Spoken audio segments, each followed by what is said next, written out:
그 몇 년 전에 미국 시사 주간지에 타임지에 그 끔찍한 사진 한 장이 실려 있었습니다. 한 여성이 코가 잘려졌고 귀가 잘려진 그런 사진을 이렇게 게재했습니다. 그 내용은 그 18살 먹은 그 아프가니스탄에 사는 여성이 그 시집을 갔는데 시집살이가 너무 힘들어 가지고 집에서 도망을 치다가 붙잡혔습니다. 그런데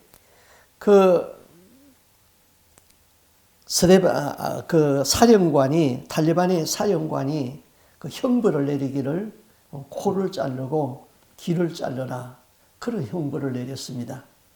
그래서 그의 시동생이 깔고 앉아가지고는 꼼짝 못하게 하고 그의 남편이 날카로운 칼을 가져와가지고 코를 자르고 귀를 잘랐던 것입니다. 그래서 자기 작은아버지한테 쫓아가서 나 좀 살려달라고 그러고 문을 두드렸는데 문을 열어주지 않아가지고는 결국 길바닥에 쓰러져서 죽어가고 있을 적에 한 미군 병사가 그를 발견해서 병원으로 옮겼고, 그 소식을 듣고 미국에 있는 한 의료재단에서 성형수술을 해주겠다고 해가지고 미국으로 왔던 것입니다. 자, 이 여인이 코가 잘리는 그런 잔인한 형벌을 받게 된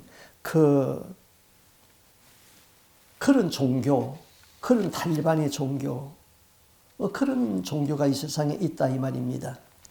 자, 여자가 아프가니스탄에서 태어난다는 것은 얼마나 불행한 일입니까? 또 종교의 계율을 너무 중요시하면서 살다 보면은 그 상식 이하의 편견을 가지는 함정에 빠질 수가 있는 것이죠. 알라의 이름으로 알라를 욕되게 하고 있는 것이죠.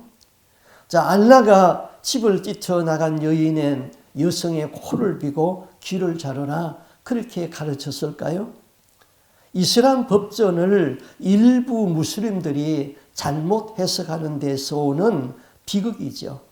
이거는 사랑보다 율법을 앞세운 신앙의 추한 모습인 것입니다. 종교라는 것은 도덕보다 한 차원 높은 단계에 있는 것이 종교입니다. 종교의 계율이 도덕보다 낮은 차원에서 헤매고 있다면 그거는 인류를 위해서 아주 불행한 일이죠. 자, 여성의 코를 베는 것이 어떻게 신의 뜻에 따르는 것이 될 수 있을까요? 인간의 그 도덕적인 수준에서도 이건 납득이 안 되는 일이잖아요. 무슬림 세계에서 의식의 혁명이 일어나야 되고 또 여성혁명이 일어나야 되는 것입니다. 그럼 우리 기독교도 마찬가지죠. 기독교가 되기 위해서는 사랑과 자비 안에서 모든 것이 부단히 개혁이 돼야 되는 것이죠. 사랑보다 더 높은 차원의 그런 것은 없습니다. 자, 예루살렘에서 소동을 일으킨 군중들이 바울을 잡아가지고 종교의 계율에 따라서 돌로 쳐서 죽이려고 그랬습니다. 그런데 예루살렘의 치안을 담당한 천부장이 나타나가지고 바울을 체포해가지고 천부장이 주둔하고 있는 그 안토니 군대 막사로 들어갔습니다. 군중들은 바울을 죽이려고 하다가 바울을 빼앗기니까 울분에 차가지고는 그 안토니 성까지 따라왔습니다. 천부장은 바울을 포성으로 묶으라고 했습니다. 그리고 사람들에게 무슨 일로 이렇게 소동을 벌였느냐 그렇게 물으니까 어떤 사람은 이런 말로 어떤 사람은 저런 말로 하는데 도무지 말이 맞지 않습니다. 그래서 바울이 천부장에게 나에게 말을 할 수 있는 기회를 달라 그렇게 요청을 하죠. 허락했습니다. 천부장이 묻습니다. 네가 헬라 말을 할 수 있느냐? 그 다음 두 번째는 네가 이전에 소요를 일으킨 자객 4,000명을 데리고 광야로 갔던 그 애굽 사람이 아니냐? 천부장은 두 가지 질문을 했어요. 첫째는 헬라 말을 할 줄 아느냐? 두 번째는 그러면은 네가 폭동을 일으키고 강야로 잠정했던 그 애굽 사람이 아니냐 물었죠. 주 54년경에 한 이집트 사람이, 애굽 사람이 폭동을 일으켰습니다. 이 사람은 자신이 그 로마 나라의 압제로부터 유대 나라를 해방시킬 수 있는 사람이라고 선포를 했습니다. 그가 말을 한마디 하면은 예루살렘 성벽이 무너져 내리고 유대인은 로마 제국으로부터 해방될 것이라고 주장했습니다. 그런데 이 기록을 당시 역사가 요세푸스의 기록에 볼 것 같으면은 이집트 사람에게 미움을 당한 유대인이 약 3만 명이 되었다고 그랬습니다. 그들은 재산을 다 갖다 바쳤고 그 애굽 사람을 추종했습니다. 그런데 그 사람들은 결국 애굽의 로마의 벨레스 총독이 파견한 군대에 의해서 다 와해되어 버렸습니다. 그때 이 반란을 일으키는 사람은 자객 4,000명과 함께 광야로 숨었습니다. 이 자객이라는 것은 칼잡이라는 것이죠. 자객은 긴 옷에다가 칼을 훔쳐가지고 다니다가 그 사람들이 표적이 나타나면은 그냥 칼로 살해를 했던 것이죠.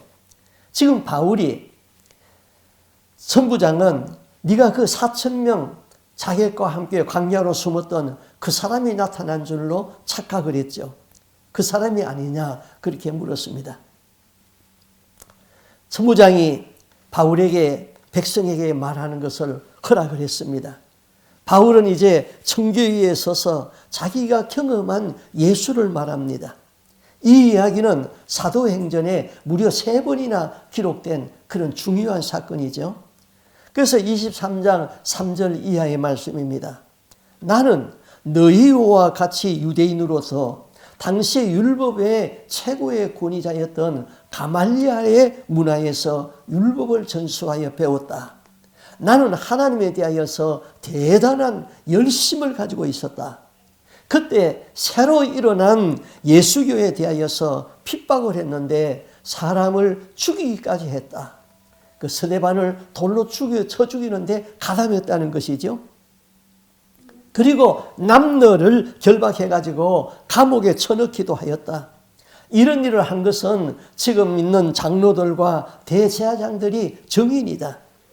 다메섹이라는 도시에 예수 믿는 사람이 많다는 정보를 입수하고 대제사장의 허락을 받았다. 나는 예루살렘에서 213km나 멀리 떨어진 그 다메섹이라는 곳에 가서 예수 믿는 사람들을 체포하여서 예루살렘으로 끌고 와서 형벌을 받게 하려고 몇 명의 군사를 데리고 다메섹으로 내려가고 있었다. 그런데 다메섹에 가까이 왔을 적에 오정쯤 되었는데 호련히 하늘로부터 큰 빛이 나를 쫙 둘러 비쳤다. 나는 그 빛 앞에서 그만 땅에 꾸꾸러지고 말았다. 그때 하늘에서 분명한 소리가 들렸는데 사울아 사울아 네가 왜 나를 핍박하느냐. 사울은 그는 땅에 엎드려져서 물었습니다. 주여 누십니까? 나는 네가 핍박하는 나사렛 예수다. 나와 함께 가는 사람은 그 빛은 보면서도 그 소리가 무슨 소리인지 알 수가 없었다. 나는 땅에 엎어진 채로 물었습니다. 주여 내가 무엇을 하오리까? 일어나서 다메섹으로 들어가라. 너의 모든 행할 것을 너에게 이를 자가 있느니라. 나는 그 빛의 광채로 인하여서 앞을 볼 수가 없는 장님이 되었고 나는 사람들의 손에 이끌려서 다메섹이라는 곳으로 들어갔다. 거기서 식음을 전폐하고 기도하고 있는데 아나니아라는 사람을 하나님이 나에게 보내주어서 아나니아라는 사람은 아주 경건한 사람이었고 모든 유대인들에게 칭찬을 받는 사람이었다. 이 사람이 나에게 와서 형제 사울아 길에서 네가 만난 예수가 나를 너에게 보내어 너를 다시 보게 한다 하고 안수함으로 내 눈에서 비늘이 떨어지면서 내가 다시 보게 되었다. 자, 바울의 간증은 그가 핍박하던 예수를 처음으로 이렇게 해서 만났고 예수가 구주라는 것을 내가 알았고 그 뒤 예수를 위하여서 내가 이방 땅으로 보내심을 받았다. 그런 간증을 그 돌청계 위에 서서 폭동을 일으킨 유대인들을 향하여서 얘기를 했습니다.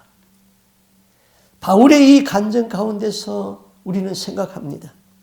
어떻게 이런 형편에서도 그는 오직 예수를 전할 수 있었을까? 내가 억울하다. 나는 체포당할 이유가 없다. 내가 소동을 일으킨 적이 없다. 내가 이방인을 데리고 성전 안에 들어간 일이 없다. 얼마든지 자기를 변명해야 할 그 시간에 그는 자기가 만난 예수를 그 폭동들에게 알렸던 것이지요. 우리는 돈에 붙들린 사람을 수준노라고 합니다. 술에 붙들린 사람을 알코올 중독자라고 합니다. 도박에 붙들린 사람을 노름꾼이라고 합니다. 귀신에 붙들린 사람을 미친 사람이라고 합니다. 우리는 돈에도 붙들리지 말고 귀신에게도 붙들리지 말고 도박에 미치지 말고 우리는 오직 예수의 영, 성령에 붙잡혀야 되는 것이지요. 예수의 영에 붙들린 사람은 하나님의 음성을 들을 수가 있습니다. 우리가 직접 하나님의 음성을 듣지 못한다 할지라도 성경은 곧 하나님이 선포한 하나님의 말씀인 것이지요. 그 선포되어진 말씀이 이 땅에서 순종하는 사람은 하나님을 믿는 백성이 되고 하나님을 만날 수 있는 계기가 되는 것이죠. 알프레드 화이트라는 사람은 영국의 유니버설맨입니다. 유니버설맨이라는 것은 모든 것을 다 통달한 석학이라는 뜻이죠. 이분은 철학자입니다. 논리 실정주의를 처음 시작한 분입니다. 이분은 물리학자였습니다. 20세기의 물리학을 주도한 분입니다. 이분은 수학자였습니다. 20세기 수학을 시작한 사람 중에 한 사람이었습니다. 이분은 교육학자였습니다. 옥스퍼드 대학의 교수였습니다. 그런데 이분이 어느 날 겨울에 학교에 출근하는 길에 한 노파가 눈이 많이 와 있는데 눈구덩이에 빠져가지고는 어떻게 헤어나지를 못하고 허우적거리고 있는 것을 발견했습니다. 그래서 그는 가서 손을 내밀어서 그 노파를 끄집어냈습니다. 노파는 밖에 나와서 몸에 눈을 털고는 자기를 구해준 이 사람에게 무엇인가 좋은 것을 좀 보답해주고 싶은데 무엇이 제일 좋을까 생각했습니다. 그래서 선물 중에 가장 값진 선물이 무엇일까? 돈으로 계산할 수가 없고 그렇다고 돈이 드는 것도 아닌 선물, 그것은 바로 영생이었습니다. 그래서 물었습니다. 당신은 예수 그리스도를 믿습니까? 이스카기 대답을 못하고 우물쭈물하고 있습니다. 노파는 계속해서 이렇게 말했습니다. 내가 이 순간에 이 눈 속에서 죽었다면 나는 내가 믿는 주님을 만났을 텐데 하고 예수를 소개했습니다. 그 노파가 내가 믿는 주님을 만났을 텐데 하는 순간 그 노인의 얼굴은 상기되기 시작했습니다. 그의 눈은 그리움에 가득한 빛을 나고 환해에 찬 기쁨이 차 있습니다. 내가 주님을 만나는 그 이야기만 하고도 기쁨과 소망이 차가지고는 얼굴에 희명이 가득했습니다. 이스카는 노인으로부터 예수를 소개받고 집에 돌아와 가지고 잠자리에 들었는데 그 노인의 얼굴이 잊혀지지가 않는 거예요. 그는 자신을 생각했습니다. 그래, 내가 물리학을 연구하여 보니 이 우주의 질서를 보니 창조주는 분명히 계신다. 그런데 내 머릿속에는 하나님이 계신가? 하나님은 분명히 계신데 나는 믿어지지가 않는구나. 그런데 저 무식한 노인에게는 하나님이 분명히 계셨다. 저 노파는 구속자 예수를 생각할 적에 젊은 날에 애인을 만나듯이 흥분했고 기쁨이 그 얼굴에 충만했다. 그래, 내가 학문이 있다고 하자, 나에게 지식이 있다고 하자, 그런데 저 노파가 가지고 있는 그 감격스러운 환희와 그런 얼굴이, 그런 느낌이 나에게 한 번이라도 있었던가? 그 노파는 하나님을 믿고 행복해 하는데 그가 믿는 예수는 누군가? 그는 잠을 설쳤습니다. 그래서 그 다음날 그 노파가 나간다는 교회의 주일날 예배에 참석했습니다. 놀란 것은 그 교회 목사가 놀랐습니다. 영국에 대석학이 왔다. 목사는 그만 기가 죽어가지고는 설교를 제대로 할 수가 없었습니다. 그래서 목사님은 다음에 저분이 또 오시면은 내가 멋있는 설교를 해야지 하고는 설교를 준비했습니다. 수리에 나타나신 예수님, 그 다음 주일에는 물리학의 질서와 하나님의 질서, 이런 주제를 가지고 설교를 준비했습니다. 그 다음 날 스캇은 또 나타났습니다. 그는 원고를 준비한 대로 열심히 수리에 나타난 하나님이라는 주제로 설교를 했습니다. 그 다음 주제에는 물리학의 질서와 하나님의 질서를 설교했습니다. 한 달이 지난 후에 그 스캇이 그 교회에 등록을 했습니다. 어느 날 목사님은 그 스캇과 함께 점심을 함께 할 수 있는 시간이 있어서 물었습니다. 박사님, 어느 주일 설교에 은혜를 받고 등록을 했습니까? 이 스캇은 정색을 하고 이렇게 말했습니다. 목사님, 미안하지만은 나는 당신 설교에 은혜 하나도 못 받았습니다. 나는 당신이 그 어설프게 물리학을 이야기할 적에 내가 너무 듣기가 괴로웠습니다. 당신이 철학을 이야기할 때에 너무 어설퍼서 도무지 앉아 있을 수가 없었습니다. 그러면 어떻게 등록할 마음이 생겼습니까? 그 교회 항상 앞자리에 앉아 있는 그 할머니 있잖아요. 그분이 가지고 있는 예수 사랑, 그분이 만난 예수, 나도 그 예수를 좀 만나고 싶었습니다. 그래서 등록했지요. 목사님은 그만 할 말을 잃어버리고 입을 딱 벌리고는 고개를 끄덕끄덕하고 말았습니다. 여러분, 예수는 인생의 해답입니다. 예수가 선포되어지는 곳에 생명의 역사가 있습니다. 예수님은 약속했습니다. 너희가 내 이름으로 무엇이든지 구하라. 그러면 이루어지리라. 너희가 내 이름으로 축복하라. 그 사람이 복을 받을 것이다. 내 이름으로 귀신을 명령하라. 귀신이 떠날 것이다. 우리는 예수의 이름에 합당한 영광을 돌리고 예수의 이름에 존귀와 감사와 찬양을 돌리게 되어 있는 것이죠.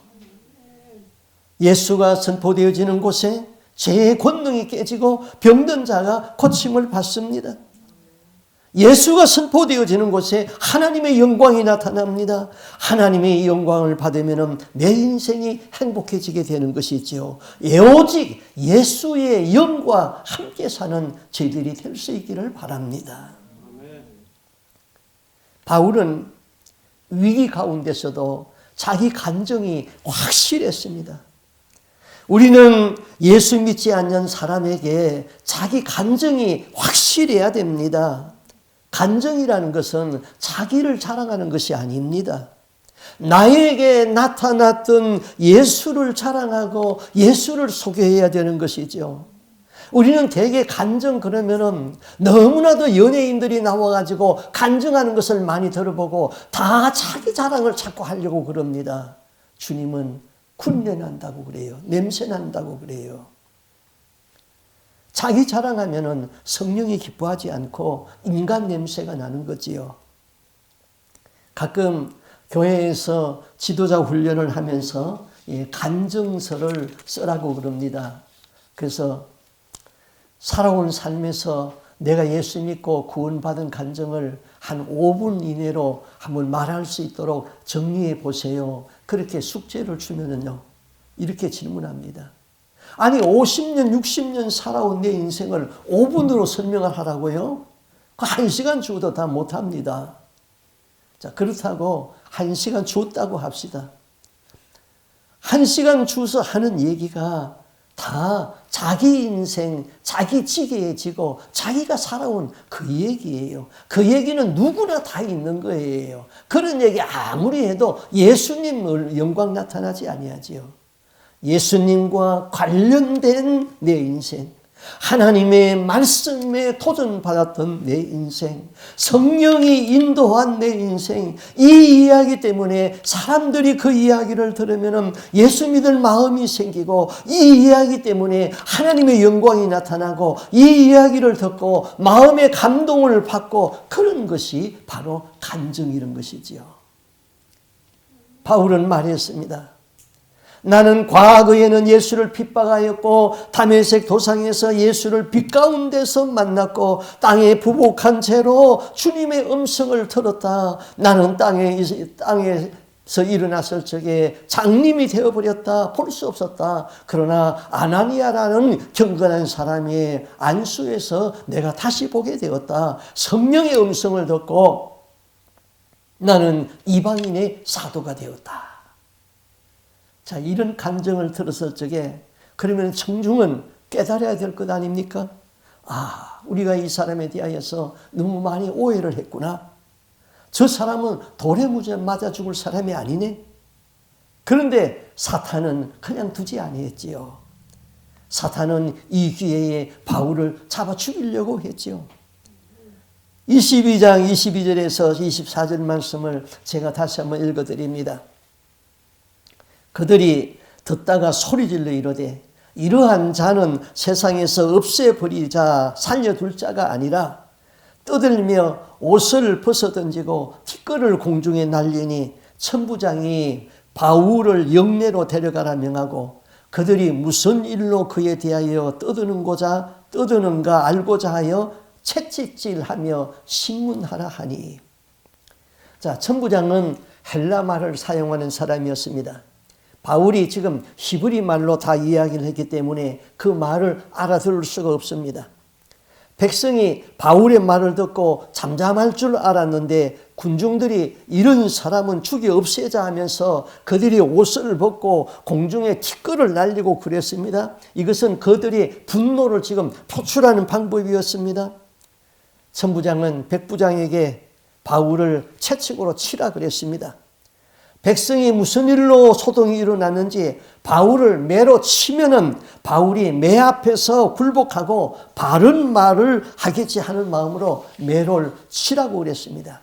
그래서 백부장이 지금 가죽 채찍을 지금 준비를 하고 있습니다. 그때 바울이 이렇게 말합니다.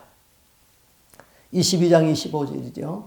가죽줄로 바울을 매니 바울이 곁에 서 있는 백부장들에 이르되 너희가 로마 시민된 자를 나를 죄도 정하지 아니하고 채찍질할 수 있느냐? 자, 당시 로마의 시민권을 가진 사람은 재판 없이 사람을 칠 수 없도록 법으로 만들었습니다. 로마의 법은 로마 시민권을 가진 사람에게는 범죄 사실이 입증되기 전에, 형이 확정되기 전에 어떤 벌칙을 내릴 수 없다 그랬습니다. 만약에 재판 없이 사람을 치면은 그 사람이 고소를 하게 되면은 때린 사람이 체벌을 받게 되어 있습니다. 로마 시민권이라는 말에 백부장이 가서 천부장에게 보고를 했습니다. 천부장이 쫓아와서 바울에게 묻습니다. 네가 로마 시민권을 가졌느냐? 그러하다. 나는 돈을 많이 주고 이 시민권을 얻었다. 나는 나면서부터다. 천부장은 곧 바울을 풀어주었습니다. 자, 우리는 지금 미국에 와서 살고 있습니다. 미국에 살면서 시민권 없는 사람은 여러 가지 불이익을 당하지요. 범죄에 연루게 되면 그냥 무조건 추방입니다. 비시민권자는 국가에서 주는 혜택을 누릴 수가 없습니다. 제가 알고 있는 어떤 분은 미국에 살면서 시민권이 없었습니다. 그래서 이런 방법 저런 방법으로 시민권을 얻으려고 하는데 그때마다 사기를 당해가지고는 돈만 엄청나게 잃었습니다. 그래서 그저 10여 년이 지난 이후에 어떻게 해가지고는 영주권을 받았습니다. 영주권을 받던 날 너무너무 감격스럽고 지난 날이 너무나도 힘들었던 것을 생각하고 화장실에 들어가가지고는 털썩 주저앉아서 엉엉 울었대요. 이해되지요. 이해되어지죠. 얼마나 영주권이 없기 때문에 고달픈 나날을 살았습니까? 그런데 지금 저는 여러분에게 묻습니다. 여러분 지금 천국 시민권을 가지고 있습니까? 천국 생명력 책에 여러분의 이름이 확실히 빛나고 있습니까? 오늘 기도할 적에 예수님에게 확실히 물어보세요. 주님, 제 이름이 천국 생명력 책에 기록되어져 있습니까? 그 이름이 빛나고 있습니까? 혹시 지워지지는 않았습니까? 빛을 잃어가고 있지는 않습니까? 기독교 변정가요 작가인 C.S. 루이스는 이런 말을 했습니다. 예수님께서 하신 말씀을 보면은 그분은 대단한 사기꾼이든지 정말 하나님의 아들이든지 둘 중에 하나이다. 그렇게 말했습니다. 여러분, 예수님의 사역을 기록한 것이 사복음서지요. 사복음서를 읽으면서 예수님의 하신 말씀을 한번 묵상해 보세요. 예수님의 한 말씀을 들어보면 예수님은 정신병자이든지 아니면 하나님입니다. 예수님이 이렇게 말씀했죠. 나는 길이요 진리요 생명이다. 나를 믿는 자는 영원히 죽지 아니하고 살리라. 나는 그 부활이다. 또 유대인들 앞에서 이런 말을 했어요. 요한복음 8장 56절에 보니까 너희 조상 아브라함이 나의 때 볼 것을 즐거워하다가 보고 기뻐하였느니라. 유대인들이 예수를 보고 정신병자라고 그랬습니다. 아니 네가 아무리 나이가 많아도 50이 안 됐을 텐데 우리 조상 아브라함보다 네가 먼저 있었느냐? 너 귀신 들렸다 그랬어요. 예수님은 거기서 끝나지 않았지요. 나를 본 자는 아버지를 보았느니라. 나와 아버지는 하나이다. 유대인들은 예수가 하나님을 모독한다고 돌로 치려고 했습니다. 예수는 정신병자 아니면 하나님이십니다. 여러분 누가 이런 말을 할 수 있습니까? 공자가 할 수 있습니까? 석가모니가 할 수 있습니까? 여러분 어느 쪽입니까? 예수는 정신병자입니까? 예수님은 하나님이십니까? 정신병자가 세계 4대 성자 중에 하나가 될 수 있을까요? 예수는 정신병자가 아니고 예수는 세계 4대 성자도 아니고 예수는 하나님이십니다. 우리가 예수를 믿는다는 것은 목적의 변화입니다. 바울이 다메섹이라는 도시로 몇 사람의 부하와 함께 갑니다. 목적은 예수 믿는 사람을 잡아서 예루살렘에 끌고 와서 감옥에 쳐넣고 그들을 고문하고 죽이기 위해서입니다. 그렇게 하는 것이 하나님을 잘 믿는 것이라고 하나님 앞에 충성하는 것이라고 생각했기 때문이지요. 아주 잘못된 믿음이죠.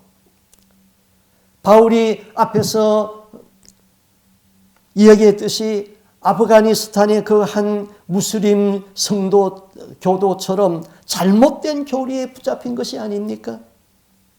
바울도 지금 잘못된 교리에 붙잡히니까 사람 죽이는 일에 자기 생명을 헌신을 했던 것이지요. 그런데 다메섹으로 가는 도상에서 빛 대신 빛 가운데서 예수를 만났습니다. 사울아 사울아 네가 어찌하여 나를 핍박하느냐? 주여 누구입니까? 나는 네가 핍박하는 나사렛 예수다. 주여 내가 무엇을 하리까? 일어나서 동리로 들어가라. 너에게 너의 할 일을 알려줄 사람이 있다. 다메섹 동리에서 아나니아를 만났습니다. 그의 삶의 목적이 바뀌어졌습니다. 지금까지는 자기 의지로 갔습니다. 그러나 예수님을 만난 후에는 하나님의 뜻에 따라 순종하면서 갔지요. 목적이 바뀌어졌습니다. 같은 일을 하여도 목적이 바뀌기 전과 목적이 바뀐 후는 너무나도 다른 것이죠. 중생하기 전과 중생한 후의 삶은 달라지는 것이죠. 우리의 삶이 예수 믿기 전의 삶은 내 중심의 삶이었다면 예수 믿기 이후에는 다른 사람을 위한 삶을 살아야 되는 것이지요.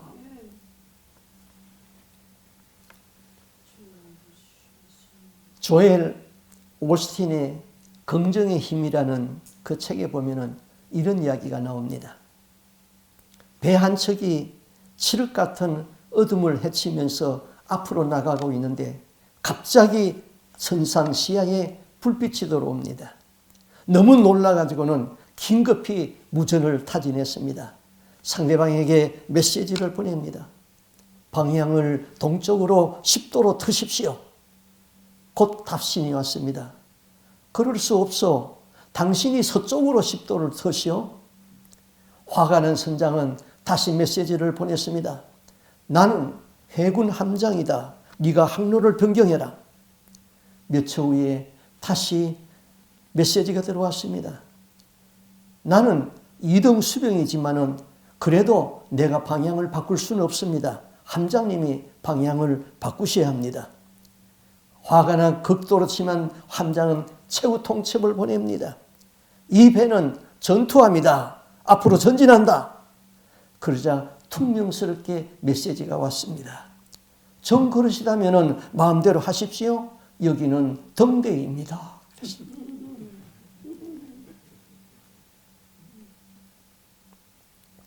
다른 사람에게, 남편이나 아내에게, 자식에게 회개를 요구하지 마세요.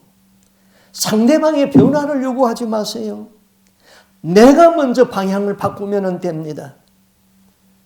아무리 율법적으로 꾸짖고 야단치고 정죄하여도 거기에는 생명이 없습니다. 예수를 만나고 목적이 사랑으로 바뀌어지면 변화가 일어나는 것이지요.